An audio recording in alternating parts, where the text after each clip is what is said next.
நீ காலை தேர்த்து வச்சா உன் குடும்பம் ஒற்றுமையா இருக்கு.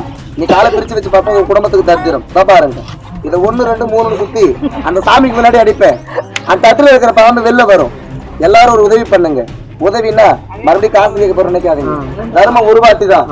இதை சுத்தி அடிக்கும் போது காசு கொடுத்தவங்க கொடுக்காதவங்க சின்னவங்க பெரியவங்க ஆணு பெண் யாரா இருந்தாலும் இதை கீழே அடிக்கும் போது எல்லாரும் சேர்ந்த மாதிரி உங்க சோத்து கேட்கறாங்க அப்படி நீட்டுங்க. இப்ப இல்ல இது அடிக்கும் போது உங்க நகல அந்த அம்மன் மேல படும். உன் உடம்புல ஆறாத வேணா தீராத பிணி நோய் நொடி இருந்தாலும் தீரும். எத்தனை வருஷம் பாவம் இருந்தாலும் விட்டு நீங்கும். நீ நல்லா இருப்ப. பாம்பு மீது கை நிழல் பட்டால் தோஷம் நீங்கும்.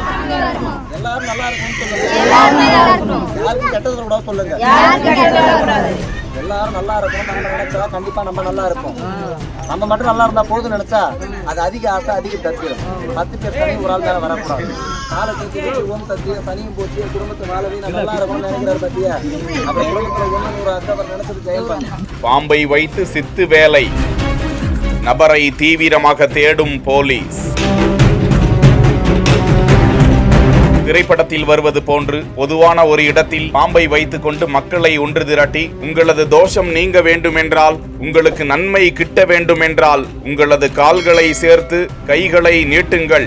கை நிழல் பாம்பின் மீது பட்டால் தோஷம் நீங்கும் என்றும் தந்திரமாக பேசி மக்களிடம் யாசகம் பெற்றார். இது குறித்து தகவல் அறிந்த போலீசார் பாம்பை அடைத்து வைத்து வதைப்பது சட்டப்படி குற்றம் என்பதால் அந்த நபரை போலீசார் தீவிரமாக தேடி வருகிறார்கள்.